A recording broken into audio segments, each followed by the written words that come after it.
Hello everyone, welcome back to Pookie Codes, and in this video, we're going to look at how to create a Keras model as well as to train it to detect digits from the MNIST dataset. So let's get started. Okay, so we're back where we started. So from part 2 where we hot encoded the MNIST dataset, and now we have successfully gotten the X train, Y train, X test, and Y test. So we can also look at how it looks like by using a new shell. Conda activate YouTube MNIST, if I believe. So conda info -ms, find which one was for YouTube, and conda activate MNIST recognition. So now we can just run our file. So ipython-i main.py, and this will just run it on with an interactive shell. And so here it's not found, so you just have to make sure that you install it before. So conda install ipython. So you just wait for it to install, click enter, install it.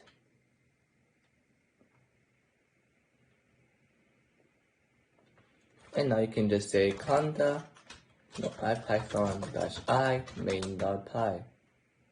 And that's running. Then it's going to run everything, and now we get our beautiful digits as well as the one hot encoders right here. So the one hot labels 0000001, so 9, so it's the last index, it's going to be a 1. And for example, for 0, the first index is going to be a 1, but we didn't display it correctly. But just believe me that the first here it's a 1, and then the rest is 0. So that's nice. And now I can look at xtrain.shape, ytrain.shape, maybe xtest.shape, ytest.shape, and I see that everything is alright. Now it's time to define a model. So to define a model, what I'm going to do is that we're going to import layers from Keras. So from keras.layers, import dense. Let's just create a function that will allow us to create a model.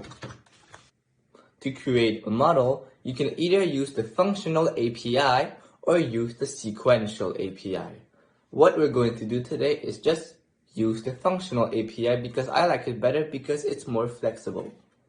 So you have to make sure that you import model from the keras.models.class, and then let's just look at how we can create a model. First, I have to define what my input will look like. So this is also called the input layer.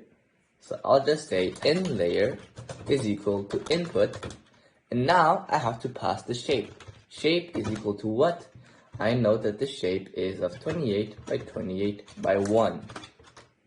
Now, what I want to do is that I just want to add more layers to it. So now I've just noticed that if we have a 28 by 28, it's not going to work because what dense accepts, it doesn't accept multiple dimensions but only one number. So maybe 1000 values, not a 28 by 28 by 1 value.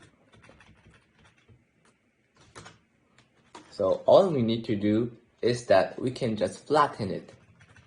So we have something that's called flatten as a layer.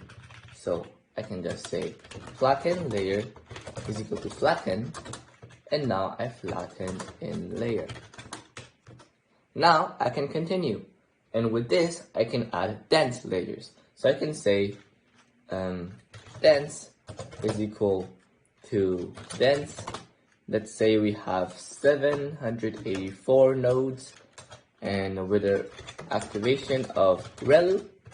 And now we also have to make sure that we pass the layer before as a function call. So flatten layer. Notice how here we have flatten layer equal flatten. Then you pass as an argument in layer. Here you have a layer, and then you invoke it with the previous layer. And it's going to be the same thing over and over. So I can say dense again is equal to dense. And now let's say we put another, let's say 256 nodes. So a vector of 256 will be what the layer will output. And now again, I activate with relu. I take the previous layer, and the previous layer is dense. So here I'm just renaming it. It's not really important. So it's because you don't need to create dense 1, then dense 2, then dense 3, because you're just going to use it anyways. So we have dense of 256, and now we reserve a special name for output layer, which I'll just call out layer. And this is equal to a dense layer with 10, and then I have to put an activation that's made for categorical data. And the activation function that we want to use is the softmax activation function. And the softmax activation function is an activation function that will take each 10 nodes, so without activation, and then make sure that each of them are divided such that the sum becomes 1. So it basically converts your unactivated values to a probability distribution. And what was the previous input to this output layer? It's dense. Now we can create a model by saying model is equal to what? Model like this. And we have to say the first argument is the input, and the second argument is the output, out layer. Now let's just print a summary, model.summary.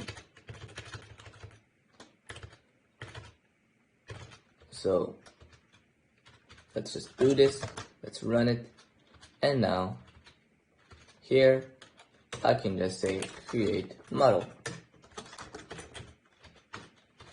And let's say we don't need to load data for now. So let's see what it does. So you'll always get lots of outputs like this, but you can just ignore it because this is just TensorFlow printing out some stuff. You don't really need, if you don't see the error, if you don't see the word error, then everything's going fine. So successfully open, so it's good, yada yada yada. And we have a summary that's produced by the model.summary function. And as we can see, we have that the input 1 is an input layer, and it says that it was of 28 by 28 by 1. The none here means that it is not known. So we can have, for example, a batch size of 32, which will mean that you have 32 images together. So this means that this is variable. So it means that you can have as much images as you want when you feed it to the network. And then we flatten it. So now you see that we get just 784. That's really nice because that's what we wanted. This is the next layer. So we have dense, none, 784. So we have 784 output nodes. And now here we have 256 output nodes. And finally, we output 10 nodes. So this is actually what we wanted. Now we have to specify an optimizer as well as a loss function. So we can just say model.compile, and now you have to say optimizer is equal to what? Let's say Adam, and then we'll say that the cost function, so loss, is equal to what? Categorical. So this is a loss for categorical data, and then you have to call it underscore cross entropy.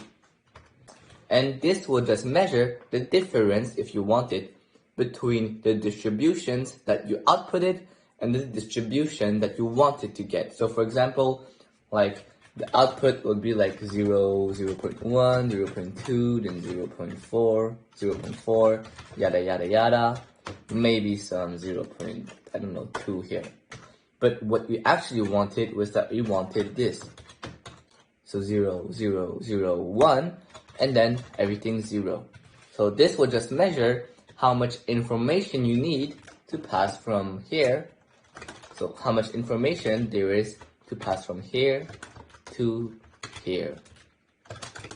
But just for now, you can say that the cross entropy loss just measures the difference between two probability distributions. So when it is close, the loss is going to be small. When it is not the same, it's going to be bigger.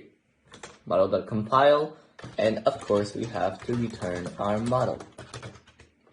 So we're returning our model, so that's nice. And now I'll just we're just going to load the data and now say model is equal to create model.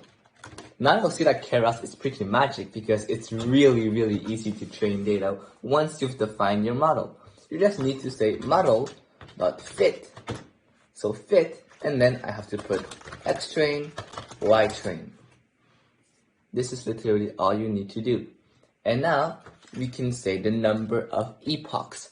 And the number of epochs is just the number of times the model will go all over X train and Y train. So if the epoch is equal to 1, it's only going to look at X train, train it once, and then that's all. So of course, it's not going to learn everything perfectly. But if you say, for example, an epoch of 10, it's going to go over X train the first time, then second time, then third time, fourth time, fifth time, so on up till the 10th time. So just a clarification, because I noticed I didn't explain Atom. Atom is just a optimizer that's really the best for now because you just need to say a string Atom and it usually gives very good results without any need for getting into the optimizer and then specifying the learning rate and all these hyperparameters. So model.fit X train, Y train, and we can say something called a validation split. And the validation split is that it's just going to evaluate your model on a certain data set that Keras will put apart. So validation split is equal to 0.1.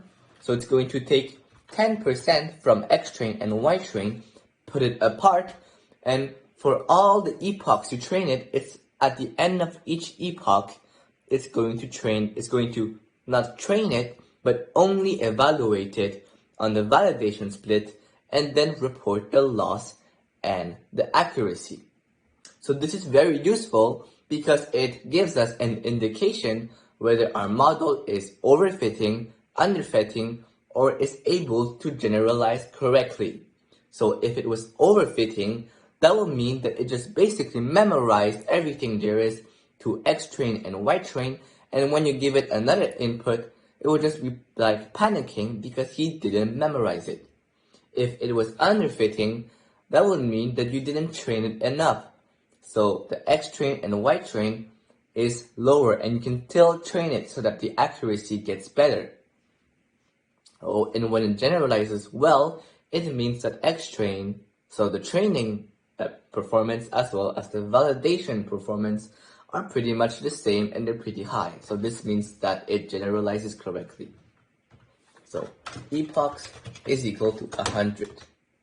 So now let's say 10 epochs and we have something called a batch size. And the batch size is just the size of each chunk you're just going to put in your computer. So if you specify a batch size of 32, it's just going to take each time you train your model a chunk of 32 images as well as the 32 labels and then feed it to the model and then it will predict it. So 32, 32, 32, 32, 32.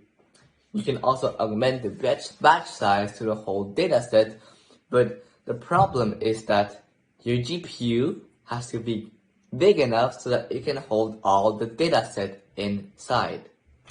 So a good number is always a power of 2, and so for now you can use 32, 64, 128, and even 256. Those are all good batch sizes. How do I know? I just looked at it from what other people were doing because they've tested it. So we're just going to fit our model, and that's just pretty much going to be it.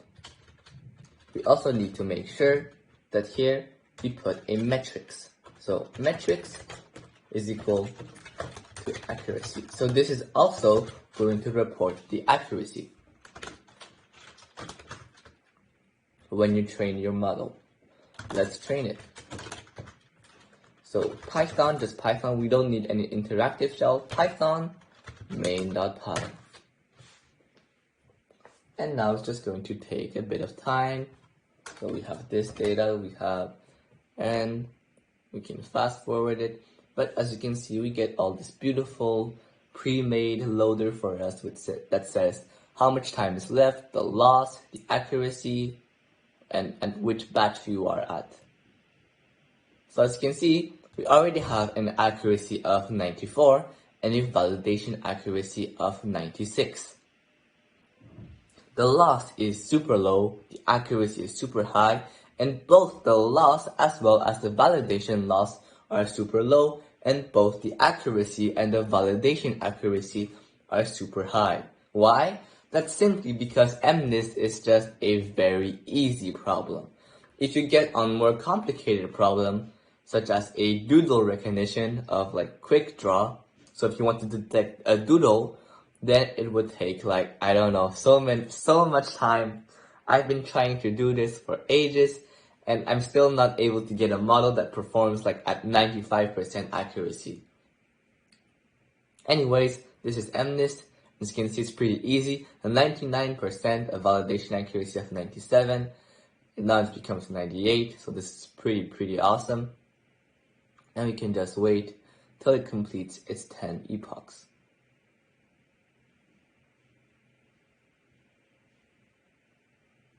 So, yeah, that was pretty much all about how to train your model.